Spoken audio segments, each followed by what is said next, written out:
This is the MC Reggie Fresh Morning Show. The station that pays.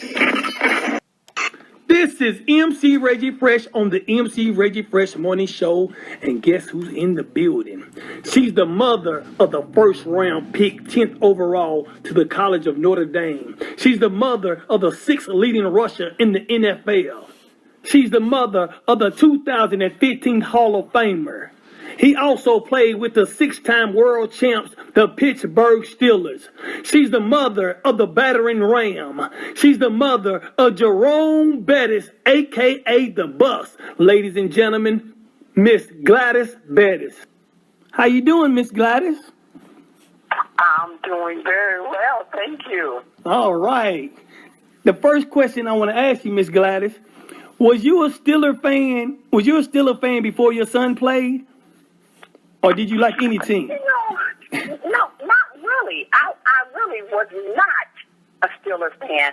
I've been born and raised here in Detroit, so yes, ma'am. The Lions.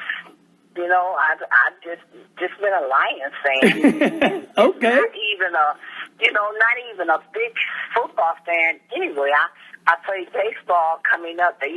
My maiden name was Bogart, and they used to call me Slugger Bogart. that was my thing, and I like to watch baseball. Okay. But my older son, John, was born a Steeler fan. Okay, all right. It's just incredible. And Jerome liked Dallas. Yeah, he said he liked Dallas. Yeah, I know. I heard him say that. All over the house. Yep, everything around the house was Dallas and Steelers. But see, Dallas and Steelers. And as the years went down, see, my brother, my younger brother, he liked the Dallas. And I liked the Steelers, and that's how it was at my house. Oh, well, then I know exactly what it was like in your house. My mama used to say, boy, if y'all don't get out of here. That's it. I bought helmets and everything, little outfits and everything was those two. And they had the little football game that sit on the table. And yes, ma'am. Little men driving around. Yeah, that's it. Dallas. It was Dallas and Steelers. But I had 8 brothers. Yes, ma'am. So at one time or another, I was the tackling dummy for them, and my down was the football. So I hated football. Yes, ma'am. I hate it. I said, when I have sons, they won't play that dreaded football. Can you believe how God turned that around? I know it. Now check this out, Miss Bettis. I also know that you played bowling. You used to bowl a lot, and Jerome as well. Oh my God. Yeah, well, you know what? That was our passion. When my husband and I started dating, he was a bowler, and he introduced me to bowling, and he bought me a ball, bag, shoes, and took me to the bowling alley, and it was just grew in me. It was my passion, and it was his. And then when we had the children, it became their passion, and I taught each one of them to bowl. We took them to the bowling alley, and Jerome was 7. And I went to bowling school, American Junior Bowling School, and learned how to teach these kids the correct way. Yes, ma'am. I did. I know. And I bowled a couple of nights a week in a league, and then they bowled on Saturdays and Sunday in a league, and we traveled with them, and they got to be very good. All 3 of them were state champs in their own right. And they love it. Yeah, I know it. And look, and I think, other than football, that's what he said he wanted to do. He wanted to bowl. Yeah, that's what he definitely said. And he had told me one day, he said, Mom, if my knees hold up after football, I want to bowl. You want to bowl? Yeah, he said, I'd like to be a professional bowler. And he bowled with the pros. I know he did, right. Mm-hmm. Yeah, he got a 300, got a 290. I know it. Bowling with them, got a 300 in practice and got a 290 in the league bowling with. He's good. Bowler. He sure is. Now let me ask you this. Now what turned him to football from bowling? You know what? I think it was my brother. My brother was football. One of my brothers was a football coach. Yes, ma'am. In one of the high schools here in the city.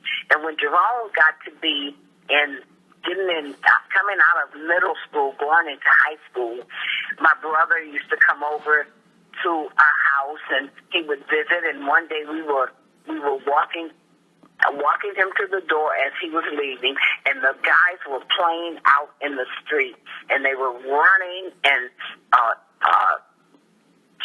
racing each other and throwing the ball and everything. And Jerome was beating everyone. And my brother looked out there and he said, "That boy has talent." And I'm like, "No." "Oh yeah, he has talent." And he was a football coach, so he knew. Yeah. He knew what he was talking about. And right. He said, "You should put him in, let him play football, and he can get a scholarship." And I told my brother, I said, "Well, I'm grooming him for an academic scholarship, because Jerome's a very smart young man." Yes, ma'am. So we had it, we were getting ready to try to get a academic scholarship for college. Right. And my brother said, "Well, you know what? You can get a scholarship playing sports." We really wasn't into all of that. Right. Because I had, my daughter had moved to New York, and my older son, because Jerome is the youngest, and he went to Clark, Atlanta, and he wasn't into sports. He right. played a little tennis when he was in high school, but he didn't go to college in any sport. Right. So Jerome was the sport person, and we're like, that was my thing. And so him and my husband, Jerome and my husband, they kind of beat me down about it. Yeah. So this was his first year in high school. Mm-hmm. So I took him to the doctors to get him a physical to see if he could play this doggone football. And the doctor told me, he said, "Well, he's wheezing right now." And I'm like, you're not kidding. You're not serious. He said, "Yeah, Jerome he has asthma. He's wheezing." Now, Jerome was born with asthma, but it went dormant when he was a year and a half. Yes, ma'am. All of those years, he never had any problems, never complained. But that day, the doctor said he's wheezing right now. And I'm thinking, can he play football? And he said, "Well, yeah, and I said, "Well, he has to have oxygen to play." And the doctor says, "Well, if he has to have oxygen, he cannot play." And I didn't realize that the guys didn't have to have oxygen all the time, because I used to see him sitting on the side, right, with the oxygen, and I'm thinking that's the way it was all the time, but it wasn't. I found that out later. Right. So he gave me a couple of different inhalers for Jerome, one before he starts to try to open the lungs, and if he has a problem, then there's another one. A couple of inhalers for him to use during the game, and he sent him on out there, and the rest you can read about. The rest is history. It's history. There it is. And that's absolutely great.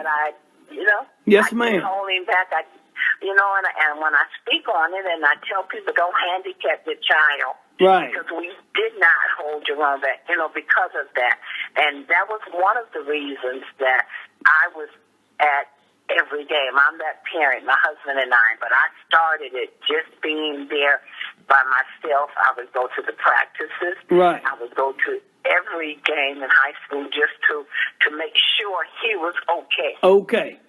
Right. Now, let me ask you this, Miss Bettis. How did you get Jerome grounded like that? How do you keep him focused, like when he got older and stuff, from high school to college and stuff like that, to keep him grounded and keep him focused? What do it take? What kind of mother do you need to be for these other mothers that's listening that got good players that's got potential to go to the NFL? Well, you know what?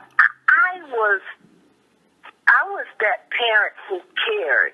Right. That's what you have to be. Yes, ma'am. You just have to be a parent, and what I wanted to do in my life was to be a mother. Yes, ma'am. I didn't. I had a year or so in college. I didn't want to. My dad tried to get me. I told Dad, "Don't waste your money. It's not what I want to do. Right. I want to be a mom." I got married and I had my kids, and that's what I wanted to do. Right. You just love kids. I wanted to be the best. Yes, ma'am. To be the best mom. That's how my mama was. She loved kids, boy. She wanted to be for the kids, Yeah. and that's what it's about. And so you have to pay attention to your kids. You have to know where they are. You know, they couldn't bring anything in the house that didn't belong to them. Yes, ma'am. You know, I didn't allow that. You know, there wasn't a lot of stray kids around. I knew all the people that were in our neighborhood, and I was the mom who sat out on the porch and watched the kids play. Yes, you know, ma'am. You go from that driveway to that driveway. You don't go any further. You know, that type of stuff. Right. I you know what? I truly cared what they were doing, and I was the one who went through their book bags and I would go through their drawers. And, you know, I found stuff I'm supposed to tell them. So, and Jerome is a great guy, but Jerome tried to get off on the wrong path. Yes, ma'am. He did that in high school. Yes, ma'am. In his book and everything, and so.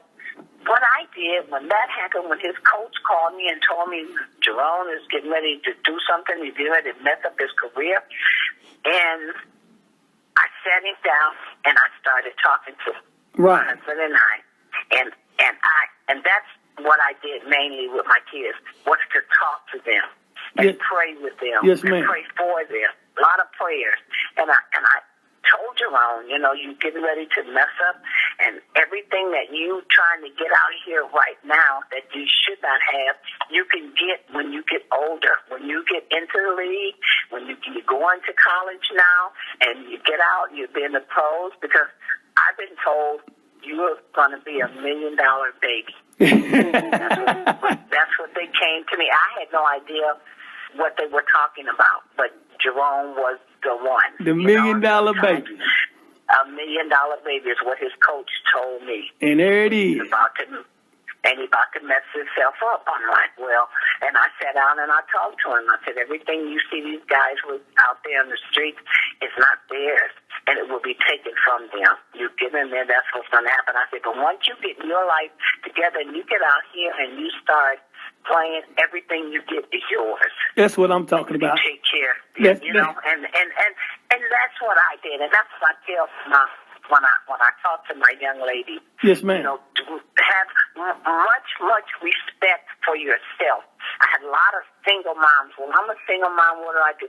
And I would tell them, don't bring men in your house around your kids. You already know. There it is. There it is. Bring them in there. You can do anything you want to do. Your child is in school for 8 hours. You can do anything you want to do while your child is in school, if you must. But do not bring that in the house. They will not respect them. You have to teach your child how to respect. And that's one of the problems today. They You're right. It ain't like it used to be. You're right. They have no respect for anyone. Nah, they in grown folk business too. You know. That's right. No business, and you do that by example. And my husband, I can't say I did this all by myself, because I had a great husband who yes, ma'am. took care of us, was in that house, worked 2 jobs, and the kids saw this. They saw their dad making a living for them, making a great living, and taking care of them. So, you know, you just have to be there with your child. Well, Miss Gladys, that's outstanding. I like that. That's very great. That's a great story. Now, what I'm gonna ask you, Miss Gladys, I'm gonna ask you a trivial question, right? And you're gonna get this question right, and it pertains to Pittsburgh Steelers. Okay. If you get it right, I'm gonna send you MC Reggie Fresh CD that I have made myself when Jerome and that team went to Detroit in the Super Bowl extra large in 2005. Okay, so just take your time and think about this question. Okay. All right. Could you tell me the guy that was drafted in 1992? He went to Notre Dame. He played for the Pittsburgh Steelers. His number was 36, and they called him the Bus. Hot dog, that's Jerome Bettis. You got it, Miss Bettis. That's a great one. All right. Now, do you got any shout-outs you want to give to anybody? Oh, you know what? I've got some relatives down in Alabama that I'm hoping I listen. It's the Bettis. It's just all the Bettis family, everyone, all around. Yes, ma'am. Okay. They have, All right then, Miss Bettis. The last question I want to ask you, could you please tell me what's the baddest station in the land and the baddest station that pays? Oh, my goodness. That's an easy one. The MC Reggie Fresh Morning Show. You got it, Miss Bettis. Hey, thank you for being on my show. Oh, you are so welcome. Thank you so much, Reggie. And there you have it, folks. That's the mother of the 6th leading rusher in the NFL. And he's the champion for Super Bowl 40, extra large in Detroit. Jerome Bettis, a.k.a. the Bus, Mrs. Gladys Bettis, right here on the MC Reggie Fresh Morning Show. This is the MC Reggie Fresh Morning Show. A station that pays.